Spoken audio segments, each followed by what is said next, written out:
भगवद गीता हमें क्यों पढ़नी चाहिए?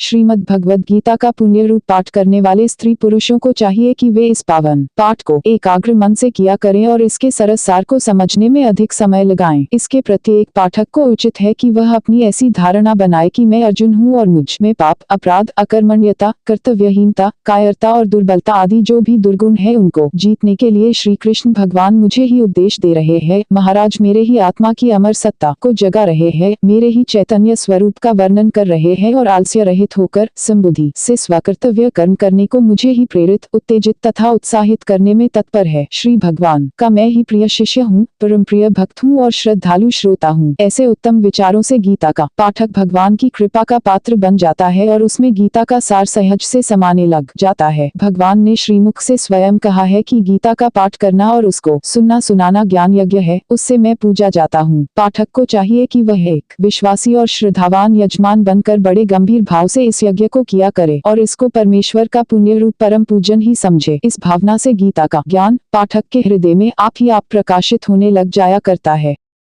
श्रीमद् भगवद गीता हिंदुओं के ज्ञान निधि में एक महामूल्य चिंतामणि रत्न है। साहित्य सागर में अमृत कुंभ है और विचारों के उद्यान में कल्पतरु है। सत्य पथ के प्रदर्शित करने के लिए संसार भर में गीता एक अद्वितीय और अद्भुत ज्योति स्तंभ है। श्रीमद् भगवद गीता में सांख्य, पातंजल और वेदांत का समन्वय है। इसमें ज्ञान, कर्म और भक्ति की अपूर्व एकता है। आशावाद का निराला निरूपण है, कर्तव्य कर्म का उच्चतर प्रोत्साहन है और भक्तिभाव का सर्वोत्तम प्रकार से वर्णन किया है। श्रीमद् भगवद गीता तो आत्मज्ञान की गंगा है। इसमें पाप दोष की धूल को धो डालने के परम पावन उपाय बताए गए हैं। कर्म धर्म का, बंध मोक्ष का इसमें बड़ा उत्तम निर्णय किया गया है। गीता भगवान के सारमय रसीले गीत है जिनमें उपनिषदों के भावों सहित भक्ति भाव भरपूर समाया हुआ है और वेद का मर्म भी आ गया है। श्रीमद् भगवद गीता में नारायणी गीता का भी पूरा प्रतिबिंब विद्यमान है। इसका अपना मौलिकत्व भी महामधुर और मनोमोहक है। संक्षेप से कहा जाए तो यह सत्य है कि भगवान श्री कृष्ण ने ज्ञान के सागर को गीता गागर में पूर्ण रूप में भर दिया है। श्रीमद् भगवद गीता में कर्मयोग की बड़ी महिमा है। कर्मों के फलों में आशा न लगाकर कर्तव्य बुद्धि से कर्म करना कर्मयोग है। कर्तव्यों को करते हुए मोह में, ममता में तथा लालसा आदि में मग्न न हो जाना अनासक्ति है। अपने सारे कर्मों को अपने ज्ञान विज्ञान, तर्क वितर्क और मितामित सहित मन, वचन, काया से श्री भगवान की शरण में समर्पण कर देना, कर्तापन का अभिमान न करना और अपने आप सहित कर्म मात्र को विधाता की भक्ति की वेदी पर बलि बना देना भक्तिमय कर्मयोग है। यही सच्चा संन्यास है। श्री कृष्ण के समय में लोग ज्ञान और संन्यास को मित रूप से मानते थे और कर्म की निंदा किया करते थे। इसलिए श्री महाराज ने कर्तव्य पालन पर अधिक बल दिया है और कर्म त्याग का निषेध किया है। श्री कृष्ण भगवान के श्रीमद् भगवद गीता रूप गीत बड़े सरल, अतिशय सुंदर, बहुत ही बलाढ्य, अतीव सारगर्भित और अत्यंत उत्तम है। उनमें सत्य का और तत्व ज्ञान का निरूपण अत्युत्तम प्रकार से किया गया है। उनके श्रवण, पठन, मनन और निश्चय करने से मनुष्य का अंतरात्मा अवश्यमेव जग जाता है। उसके चिदाकाश में सत्य के सूर्य का प्रकाश अवश्य ही चमक उठता है और उसका परम कल्याण होने में संदेह तक नहीं रह जाता। गीता के उपदेशामृत को भावना सहित पान कर लेने से भगवद भक्त को परमेश्वर का परम धाम आप ही आप सुगमता से प्राप्त हो जाता है। श्रीमद् भगवद गीता का यह महात्म्य महत्वपूर्ण है कि इसको जीवन में बसाने से और कर्मों में ले आने से मनुष्य का व्यक्तिगत, पारिवारिक और सामाजिक जीवन उन्नत होकर उसका यह लोक सुधर जाता है और साथ ही आत्मा परमात्मा का शुद्ध बोध हो जाने से उसकी जन्म बंध से मुक्ति भी हो जाती है।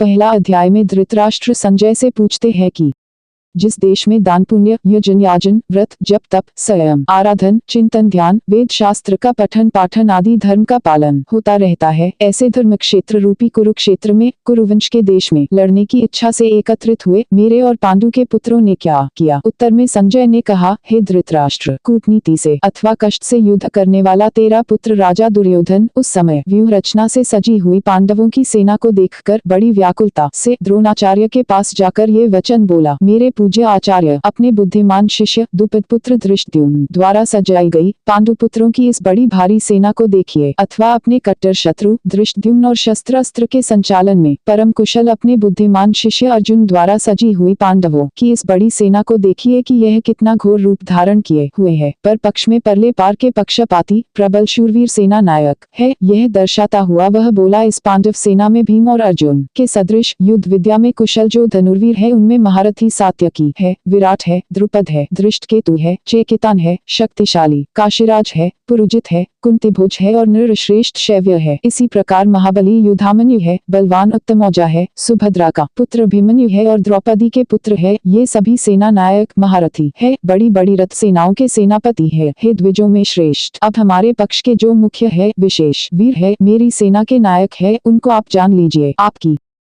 जानकारी के लिए उनके नाम मैं आपको बताता हूँ। उनमें एक तो आप है, भीष्म है, कर्ण है, युद्ध में विजय पाने वाला कृपाचार्य है, अश्वत्थामा है, विकर्ण है और ऐसे ही सोमदत्त का पुत्र भूरिश्रवा है। अन्य भी बहुत से शूरवीर मेरी सेना में विद्यमान है, जो मेरे लिए जीवन त्याग किए हुए हैं और जो अनेक प्रकार के अस्त्रों से युद्ध करने वाले हैं। वे सभी युद्ध करने में निपुण है। ऐसे शूरवीर सेनानायक होते हुए भी भीष्म से सुरक्षित संचालित हमारा सेना बल अधूरा है। हमारा प्रधान सेनापति भीष्म है, वह वयोवृद्ध है, पांडु पुत्रों में भी प्रेमबद्ध है और उनकी हित कामना भी किया करता है। इस कारण हमारी सेना शक्ति अपूर्ण है, परंतु भीम से रक्षित संचालित इन पांडवों का सेना बल पर्याप्त है। पांडव सेना का रक्षक हमारा कट्टर शत्रु प्रबल विरोधी भीम है, जो अपने पक्ष का परम पोषक है, इसलिए इनकी शक्ति पूर्ण है। इसलिए आप सभी सेनापति अपने अपने सब सेना विभागों में अच्छी प्रकार खड़े होकर सावधानता से भीष्म ही की रक्षा करें, उसे सहायता दें और पर पक्ष से बचाएं। उस समय जबकि दुर्योधन भीष्म की दुर्बलता बताकर द्रोणाचार्य को उत्तेजित कर रहा था, कुरुवृद्ध पितामह ने दुर्योधन को हर्षित करते हुए ऊंचे स्वर से सिंहनाद करके अपना सम्रशंख बजाया। दुर्योधन के सेनापतियों में परस्पर मेल नहीं था, उनका एक दूसरे के साथ सहयोग भी नहीं था। इसी कारण राजा दुर्योधन ने भीष्म की दुर्बलता दिखाकर द्रोण को उकसाना आरंभ किया, जिससे आवेश में आकर वह संग्राम में सहयोग दे। भीष्म का सम्रशंख बजते ही तत्पश्चात सब सेना विभागों के शंख, भेरिया, नगारे, ढोल और नेरसिन्हे एक बार ही बज उठे। उन रणबिगुलों का वह नाद बड़ा भयंकर था। भीष्म की सेना के रणनाद हो जाने पर उसी समय श्वेत घोड़ों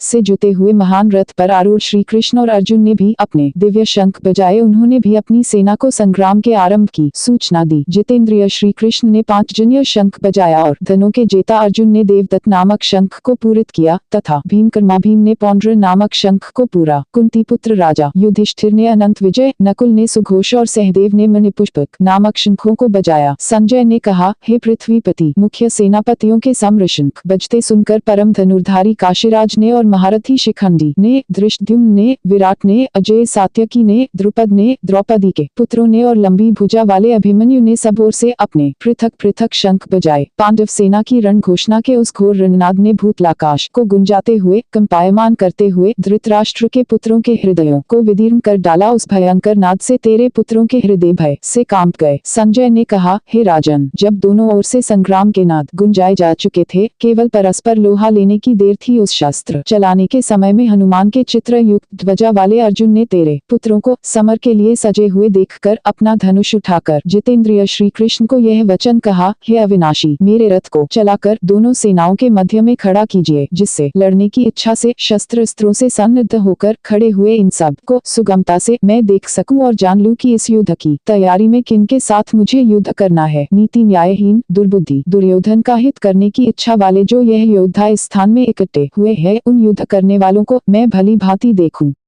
नींद को जीतने वाले अर्जुन द्वारा ऐसा कहे जाने पर जितेंद्रिय श्री कृष्ण ने दोनों सेनाओं के बीच भीष्म, द्रोण और सब राजाओं के सामने उस उत्तम रथ को खड़ा करके कहा, हे कुंती पुत्र, इन एकत्रित खड़े कौरवों को तू देख। तू वहां उन दोनों ही ओर की सेनाओं में हथियारों से सजकर उपस्थित बड़े बूढ़ों को, पितामहों को, आचार्यों को, मामों को, भाइयों को, पुत्रों को, पोतों को, मित्रों को, ससुरों को, स्नेहियों को अर्जुन ने देखा। युद्ध करने के लिए सजकर खड़े हुए उन सब बंधुओं को अवलोकन करके दयाभाव से व्याप्त वह कुंती पुत्र अर्जुन खेद पहला अध्याय करता हुआ श्री कृष्ण को यह वचन बोला, हे श्री कृष्ण, युद्ध करने की कामना से सम्मुख विद्यमान इस स्वजन समूह को देखकर मेरे अंग शिथिल हो रहे हैं और मेरा मुख सूखता चला जाता है। मेरी काया में कपकपी छा रही है और रोंगटे खड़े हो गए हैं। मेरे हाथ से गांडीव धनुष खिसकता जाता है और मेरी त्वचा भी जल रही है। मेरे तन को आग सी लग रही है। मैं इतना शिथिल हो गया हूँ कि खड़ा भी नहीं रह सकता हूँ और मेरा मन तथा मस्तक चक्कर सा खा रहा है। हे सुख में शयन करने वाले आनंद कंद कृष्ण। इस समय सब निमित्त मैं तो उल्टे श्रीमद् भगवद गीता भाषा अशुभ सूचक देख रहा हूँ। युद्ध में अपने जनों को मारकर मैं कल्याण कुछ भी नहीं देखता हूँ। मुझे इस संग्राम में कोई भी लाभ नहीं दिखाई देता। यदि कहा जाए कि युद्ध करने से तुझको विजय और राज्य सुख प्राप्त होगा तो हे कृष्ण, बंधु वध करके मैं विजय नहीं चाहता हूँ, न राज्य की कामना करता हूँ और न ही सुखों को चाहता हूँ। हे इंद्रियों को वश में करने वाले गोविंद, बंधुओं का हनन करके प्राप्त राज्य से हमें क्या लाभ, भोगों से क्या सुख और जीवित रहने से क्या प्रयोजन है, क्योंकि जिन स्वजनों के लिए हमने राज्य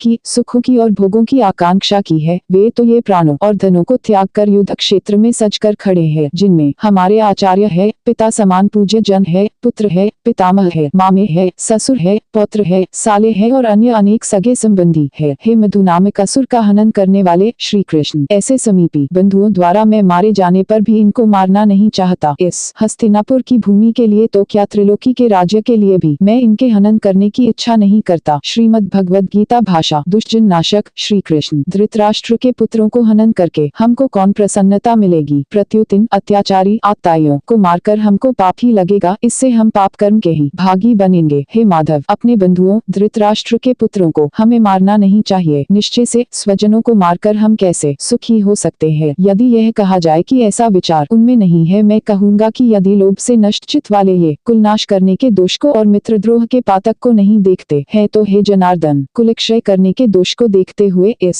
पहला अध्याय पाप कर्म से हटने के, बचे रहने के उपाय को हमें कैसे नहीं जानना चाहिए? हे महाराज, कुल नाश हो जाने पर परंपरा से चले आते शिष्टाचार, सदाचार, रीति नीति, मान मर्यादा आदि सब सनातन कुल धर्म, कुल के सुचरित्र सुकर्म नष्ट भ्रष्ट हो जाते हैं। कुल धर्मों के नाश हो जाने से सारे वंश को पाप अधर्म दबा लेता है। आचार के न रहने से कुल में पापाचार बढ़ जाता है। हे वृषनिवंशज कुल सुपूत श्री कृष्ण, अधर्म के बढ़ जाने से कुल की स्त्रियां दूषित हो जाती है, उनमें नियम मर्यादा भंग हो जाती है।